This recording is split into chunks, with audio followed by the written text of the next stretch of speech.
पूरी रात करवटें बदलते बीत गई थी। जिस काम के लिए गाँव आया था, वो पूरा नहीं हो पाया था। भैया से पैसे माँगने की कोशिश कई बार की, लेकिन हर बार भाभी ने बात को बड़ी सफाई से टाल दिया। मन बार-बार यही सोच रहा था कि क्या भैया जानबूझकर भाभी को आगे कर देते हैं या भाभी ही उनकी बातों को अपना बनाकर मुझसे कहती हैं, तुमसे क्या छुपा है, कैसे घर चलाते हैं, हम ही जानते हैं। भाभी का ये जवाब बार-बार कानों में गूंजता था, लेकिन ये आवाज़ शब्द भाभी के नहीं, भैया के ही लगते थे। घर की हालत देखकर मेरा दिल भर आता था, बच्चों के महँगे कपड़े और खिलौने, जबकि मेरे बेटे के पास वही पुराने रंग उड़े कपड़े।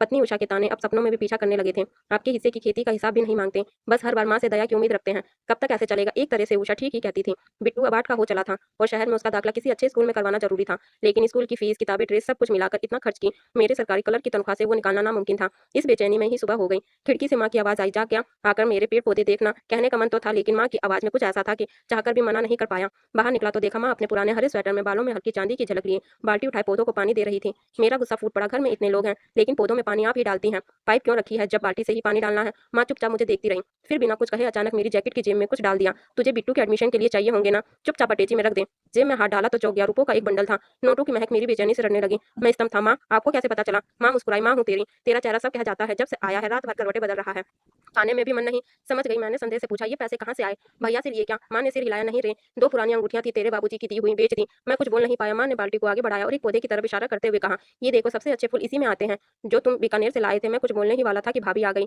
क्या हुआ, इतनी सुबह उठ गए? उनकी निगाहें हमारी बातचीत का सिरा पकड़ने की कोशिश कर रही थी। मैंने मुस्कुराते हुए जवाब दिया, माँ से पूछ रहा था कि पाइप होते हुए भी मग से पानी क्यों डालती हैं। माँ ने धीरे से अपनी आंखें पोंछी और कहा, वो पौधा सबसे दूर है, वहां तक पाइप नहीं पहुंचती, इसीलिए भाभी बिना कुछ कहे लौट गई। लेकिन उनके माथे पर हल्की रेखाएं रह गई थी। नाश्ते पर भैया सामने बैठे थे, अखबार में डूबे हुए। मैं चुपचाप बैठा रहा। तभी माँ ने कहा, छोटा कल जा रहा है बिट्टू का एडमिशन कराने। भैया ने बिना आंख उठाए कहा, अच्छा, फीस वगैरह जमा हो गई? मैं कुछ कहने ही वाला था कि माँ ने बीच में कहा, हाँ हो गई, भगवान का दिया है। 2 अंगूठियां थी, संभाल के रखी थी, अब बेटे के काम आ गई। भाभी रसोई से निकल कर आई, अरे माँ, वो अंगूठियां तो पिताजी के टाइम की थी ना, कितनी बार कहा था मत बेचिएगा। यादों की चीजें हैं। माँ मुस्कुरा दी। यादें अगर बोझ बन जाएं तो बेहतर है कि वो किसी जरूरत पर कुर्बान हो जाएं। बिट्टू की पढ़ाई कोई छोटी बात नहीं। भाभी चुप हो गई, लेकिन उनकी आंखों में कुछ था, ईर्ष्या, अपराधबोध या कोई पुराना हिसाब। दोपहर में अकेले में माँ के पास बैठा था। मैंने पूछा, माँ, तूने क्यों किया ये सब? भैया से मांग लेती, खेती का हिस्सा भी तो मेरा है। माँ की आंखें धूप में और भी पारदर्शी लगने लगी। तेरे भैया से भी तो कुछ कहना आसान नहीं रहा अब। बात बात में भाभी की बातें मुंह से निकाल आती हैं। और बेटा, कभी कभी हम खुद की जुबान पर दूसरों का रंग चढ़ा लेते हैं। मैं चुप था। माँ की बात में गहराई थी। मुझे पता है, तू हिस्सा मांगने नहीं आता, तू बस दिल लेकर आता है। और बेटा, ऐसा दिल बहुत कम लोगों के पास होता है। माँ की गोदी में सिर रख दिया। कई सालों बाद वैसा सुकून मिला था।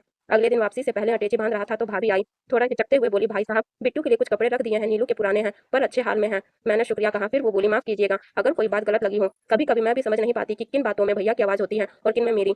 मैंने मुस्कुराकर कहा, कोई बात नहीं भाभी, रिश्तों में हिसाब कम और माफिया ज्यादा होनी चाहिए। स्टेशन जाते वक्त माँ फिर पौधे के पास थी, एक हाथ में बाल्टी दूसरे में मग। मैंने मुस्कुराकर कहा, अब पाइप ले जाओगी या नहीं? माँ ने फिर वही जवाब दिया, कुछ पौधे ऐसे होते हैं जो सबसे दूर होते हैं, वहां तक पाइप नहीं पहुंचती, पर वो भी फूलते हैं, बस थोड़ा वक्त और प्यार चाहिए। मैं चुप रहा। अब समझ गया था, माँ से पौधे की नहीं, हम सबकी बात कर रही थी।